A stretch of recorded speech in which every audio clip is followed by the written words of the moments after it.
রব্বি আউযু বিকা মিন হামাযাতিশ শায়াতিন আউযু বিকা রব্বি আন ইয়াহদুরুন। হে আমার প্রতিপালক, আপনার কাছে আশ্রয় প্রার্থনা করছি শয়তানের সমস্ত রকমের প্ররোচনা হতে। আশ্রয় প্রার্থনা করছি আপনার কাছে তাদের সমস্ত রকমের উপস্থিতি হতে। রব্বি ইশরাহ লি সদরি ওয়া ইয়াসসির লি আমরি ওয়াহলুল উকদাতাম মিন লিসানি ইয়াফকাহু কওলি।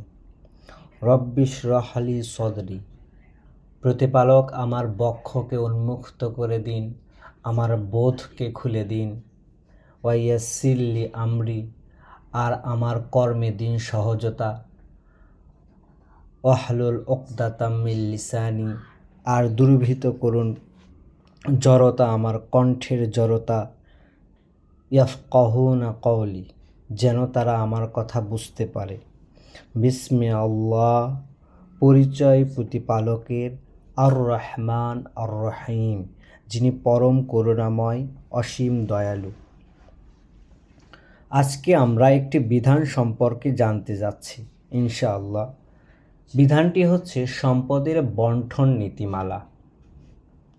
আমরা আজকে পড়ব সূরা নিসার 11 এবং 12 নাম্বার আয়াতের অর্ধ অংশ ইনশাআল্লাহ। চলুন শুরু করা যাক। সবাইকে সালামুন আলাইকুম। ইউসিকুমুল্লাহ, আমরা পড়ছি সূরা নিসা 4 নাম্বার সূরার 11 নাম্বার আয়াত। ইউসিকুমুল্লাহ, জোর নির্দেশ দিচ্ছেন আল্লাহ, ফি আওলাদিকুম, তোমাদের সন্তান সন্ততির ব্যাপারে। ইউসিকুমুল্লাহ, জোর নির্দেশ দিচ্ছেন আল্লাহ, ফি আওলাদিকুম, তোমাদের সন্তান সন্ততিদের ব্যাপারে। লিযযাকারি মিথলু হাজ্জিল উনসায়াইনি, লিযযাকারি, অবশ্যই একজন পুরুষ, মিথলু হাজ্জিন, অনুরূপ অংশ, আল উনসায়াইনি, দুজন নারীর, অর্থাৎ একজন পুরুষ সমান দুজন নারী। ফাইন কুন্না নিসা, অতঃপর যদি তারা হয় কন্যা, ফাওকাল ওসনাতাইনি, দুইয়ের অধিক, ফালাহুন্না সুলুসা, তাহলে তাদের জন্য 2/3, মা তারাকা, যা সে রেখে গিয়েছে। ওয়াইন কানাত ওয়াহিদাতান, আর যদি হয় তারা একজন, ফালাহা, তবে তার জন্য আন-নিসফু, নির্দিষ্ট করে অর্ধেক। অলি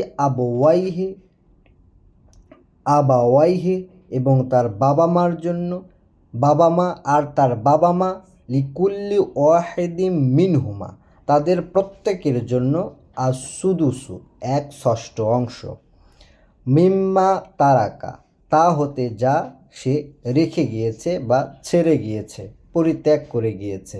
ইনকানা লাহু ওয়ালাদান, যদি থাকে তার কোনো সন্তান। তাহলে আল্লাহ কি বলছেন দেখেন, সরল অনুবাদটা করলে এইরকম দাঁড়ায় যে আল্লাহ জোর নির্দেশ দিচ্ছেন তোমাদেরকে, তোমাদের সন্ততির ব্যাপারে। একজন পুরুষ, অনুরূপ অংশ দুজন নারীর, যদি তারা হয় দুজন নারী, দুজনের ঊর্ধ্বে নারী, ফালাহুন্না সুলুসা, তবে তাদের জন্য 2/3।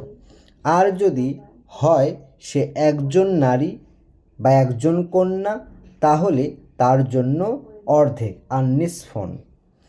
তারপর কি, অলি আবাওয়াইহি, এবং তার বাবা মার জন্য, লিকুল্লি ওয়াহিদি মিনহুমা, তাদের প্রত্যেকের জন্য, সুদুসুন, 1/6 অংশ, মিম্মাত তারাকা, যা সে রেখে গিয়েছে, ইনকান আলাহু ওয়ালাদান, যদি থাকে তার কোনো সন্তান।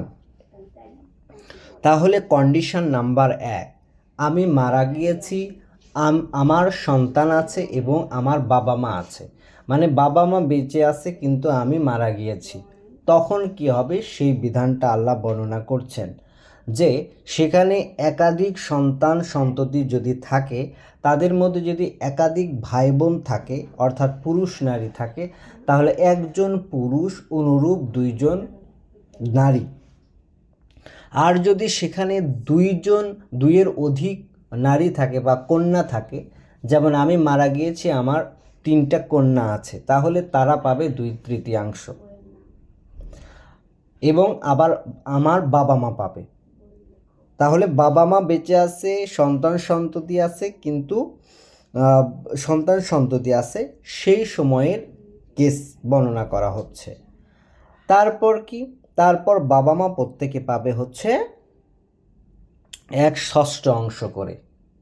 তাহলে একাধিক সন্তান সন্ততি থাক, আমার 2টা কন্যা থাক বা 2-এর অধিক কন্যা থাক অথবা একটা কন্যা থাক, বাবা মা বেঁচে থাকলে বাবা মা কিন্তু সম্পদ পাচ্ছে। বাবা মা প্রত্যেকে তাদের নির্দিষ্ট অংশ অর্থাৎ 1/6। ক্লিয়ার হলো কিনা কথাটা? এর পরের কন্ডিশন, এই কন্ডিশনটা কি? যদি আমার সন্তান থাকে তাহলে ফাইন লাম ইয়াকুন লাহু ওয়ালাদান, যদি না থাকে তার কোনো সন্তান, ওয়ারিসাহু, তবে তার উত্তরাধিকারী, আবাওয়াহু, তার বাবা মা, ফালি উম্মিহি সুলুসু, তবে মার জন্য 1/3, ফাইন কানা লাহু ইখওয়াতান, আর যদি হয় বা থাকে তার ভাই বোন, ফালি উম্মিহি সুদুসুন, তাহলে মায়ের জন্য 1/6, বাদি ওসিয়াতান ইউসি বিহা, এরপরে ওসিয়াতান পূর্ণ করার, মানে নির্দেশ পূর্ণ করার, ইউসি বিহা সেই বিষয়ে যে বিষয়ে তাদের ওসিয়ত করা হয়েছে বা জোর নির্দেশ দেওয়া হয়েছে, আও দায়নি, অথবা ঋণ পরিশোধের পরের কন্ডিশন হচ্ছে কি? দেখেন কি সুন্দর করে বর্ণনা করছেন আল্লাহ। পরের কন্ডিশন হচ্ছে যদি সন্তান না থাকে, মানে আমি মারা গিয়েছি, আমার কোনো সন্তান নেই।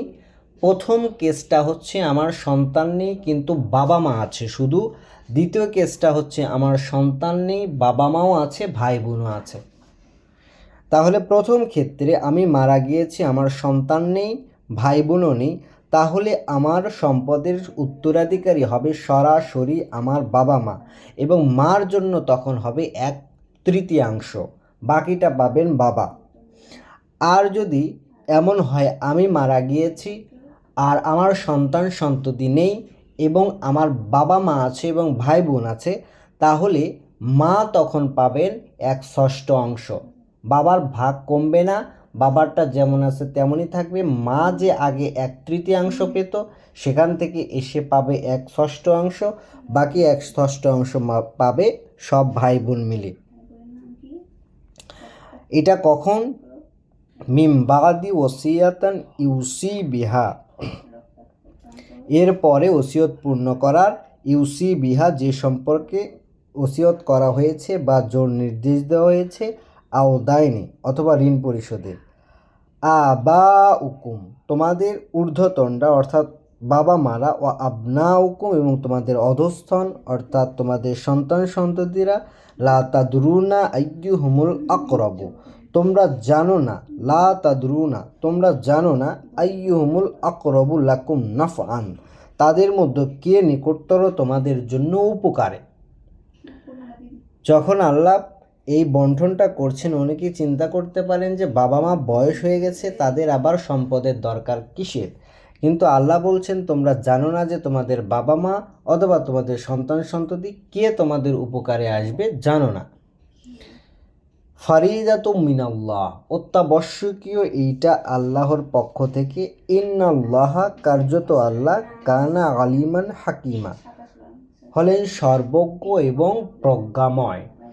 এই আয়াত 3টার মাধ্যমে আল্লাহ কতটুকু প্রজ্ঞার পরিচয় দিয়েছেন, এর মধ্যে পৃথিবীর সব রকমের কেসকে সমাধান করা যাবে। পরবর্তীতে আমরা এ সম্পর্কে আলোচনা আরও করব আল্লাহ যদি চান। তাহলে আর একবার সরল অনুবাদ করছি। কেস নাম্বার 1, আমি মারা গিয়েছি, আমার বাবা মা বেঁচে আছে এবং আমার সন্তান আছে। আবার বলছি, কেস নাম্বার 1, আমি মারা গিয়েছি, আমার সন্তান আছে এবং আমার বাবা মা আছে। আবার বলছি, কেস নাম্বার 1, আমি মারা গিয়েছি, আমার সন্তান সন্ততি আছে এবং আমার বাবা মা আছে। এক্ষেত্রে 3টি অপশন, অর্থাৎ আমার ছেলে মেয়ে যদি অনেকগুলো থাকে তাহলে একজন ছেলে সমান 2টা মেয়ের অংশ, 2টা মেয়ে মিলে যা পাবে একজন ছেলে তাই পাবে। এটা একাধিক ছেলে মেয়ে হলে বা একাধিক পুরুষ এবং নারী থাকলে। 2 নাম্বার, আমার 2টা কন্যা সন্তান অথবা 2-এর অধিক কন্যা সন্তান, তাহলে তারা পাবে 2/3, 2/3। 3, আমার একটি কন্যা আছে, সে পাবে অর্ধেক। এবং প্রতি ক্ষেত্রেই, মানে একাধিক হোক, আমার 2টা কন্যা হোক, একটা কন্যা হোক, প্রতি ক্ষেত্রেই যেহেতু আমার বাবা মা বেঁচে আছে তারা পাবে প্রত্যেকে 1/6 অংশ করে। বোঝা গেল কি না? এইটা হচ্ছে যদি আমার সন্তান থাকে। কেস নাম্বার 2, আমি মারা গিয়েছি, আমার কোনো সন্তান নেই কিন্তু বাবা মা আছে। এই রকম, তো আমি মারা গিয়েছি, আমার কোনো সন্তান নেই কিন্তু আমার বাবা মা বেঁচে আছে। এই জায়গাতে আবার 2টো অপশন, একটা হচ্ছে আমার বাবা মা বেঁচে আছে কিন্তু ভাই বোন নেই, শুধু বাবা মা আছে। আমার সন্তান নেই, ভাই বোন কেউ নেই, শুধু বাবা মা আছে। আরেকটি হচ্ছে আমার সন্তান নেই, বাবা মা আছে, আবার ভাই বোনও আছে। তাহলে আমি মারা গিয়েছি, আমার কোনো সন্তান নেই, বাবা মা আছে, তাহলে সেক্ষেত্রে আমার সম্পদের সরাসরি উত্তরাধিকারী হবে আমার বাবা মা। সেখানে আমার মা পাবে 1/3, বাকিটা পাবে আমার বাবা। পরবর্তীতে যদি এই রকম হয় যে না আমার ভাই বোনও আছে, তাহলে মার অংশ থেকে কমে যাবে, মা পাবেন এবার 1/6 অংশ, বাকি 1/6 অংশ পাবেন ভাই বোন সবাই মিলে, আর বাবার অংশ থেকে কোনো কিছুই কমবে না। এই হলো আমাদের 11 নাম্বার আয়াতের অর্থ এবং অনুবাদ। এবার আমরা আসছি 12 নাম্বার আয়াতে। ওয়ালাকুমুন নিসফু, আর তোমাদের জন্য অর্ধেক। পুরুষদের বলছেন আল্লাহ যে তোমাদের জন্য অর্ধেক, মা তারাকা আজওয়াজুকুম, যা রেখে গিয়েছে বা সেরে গিয়েছে তোমাদের স্ত্রীগণ, ইন লাম ইয়াকুন লাহুন্না ওয়ালাদান, যদি না থাকে তাদের কোনো সন্তান। আর তোমাদের জন্য অলাকুম, আর তোমাদের জন্য নিসফুন, অর্ধেক, মা তারাকা, যা রেখে গিয়েছে আজওয়াজুকুম, তোমাদের স্ত্রীগণ, ইন লাম ইয়াকুন লাহুন্না, যদি না তাদের থাকে ওয়ালাদান, কোনো সন্তান। ফা ইন কানা লাহুন্না ওয়ালাদান, আর যদি থাকে তাদের কোনো সন্তান, ফালাকুমুর রুবু, তোমাদের জন্য 1/4, মিম্মা তারাকনা, তা হতে যা তারা ছেড়েছে, মিন বাদি ওসিয়াতান ইউসিনা বিহা আউদাইনি, এইটা এরপর ওসিয়ত পূর্ণ করার পর যে সম্পর্কে ওসিয়ত করা হয়েছিল অথবা ঋণ পরিশোধের। আবার পড়ছি, তোমাদের জন্য অর্ধেক, যা সেরে গিয়েছে তোমাদের সহধর্মিণীরা বা তোমাদের স্ত্রীগণ, যদি না তাদের থাকে কোনো সন্তান। তাহলে সন্তান না থাকলে অর্ধেক পাবে, আর যদি সন্তান থাকে তাহলে পাবে হচ্ছে 1/4। অর্থাৎ আমার স্ত্রী মারা গিয়েছে, আমি পাবো অর্ধেক যদি না তার কোনো সন্তান থাকে, আর যদি তার সন্তান থাকে তাহলে আমি পাবো 1/4। আচ্ছা, তাহলে কখন? মানে ওসিয়তের পর এবং ঋণ পরিশোধের পর। ওয়ালাহুন্না রুবু, আর তাদের জন্য হচ্ছে 1/4 মিম্মা তারাকতুম, যা তোমরা ছেড়েছ, ইন লাম ইয়াকুন লাকুম ওয়ালাদান, যদি না থাকে তোমাদের কোনো সন্তান। ফা ইন কানা লাকুম ওয়ালাদান, আর যদি থাকে তোমাদের কোনো সন্তান, ফালাহুন্না তুমুনু, তাহলে তাদের জন্য 1/6 অংশ, মিম্মা তা হতে যা তারাকতুম তোমরা ছেড়েছ, মিম্বাদি ওসিয়াতন তুসুনা বিহা আওদাইনে এইটি ওসিয়ত পূর্ণ করার পর এবং ঋণ পরিশোধের পর। তাহলে কি দাঁড়ালো যে এখানে আল্লাহ বলছেন যে তোমাদের সহধর্মীয়, অর্থাৎ মনে করেন আমার স্ত্রী মারা গিয়েছে, তার কোনো সন্তান নেই, তাহলে আমি পাবো তার সম্পদের অর্ধেক। আর যদি তার সন্তান থাকে, অর্থাৎ অন্য ঘরের সন্তান থাকে, কারণ আমার সন্তান হলে তো হলেই, তাহলে সেক্ষেত্রে আমি পাবো 1/4।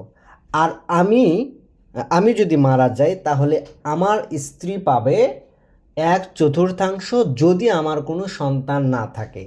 আর যদি সন্তান থাকে তাহলে আমার স্ত্রী পাবে আমার রেখে যাওয়া সম্পদের 1/8। বাস এইটুকু। কখন? ঋণ ওসিয়ত পূর্ণ করার পর এবং ঋণ পরিশোধের পর। সালামুন আলাইকুম।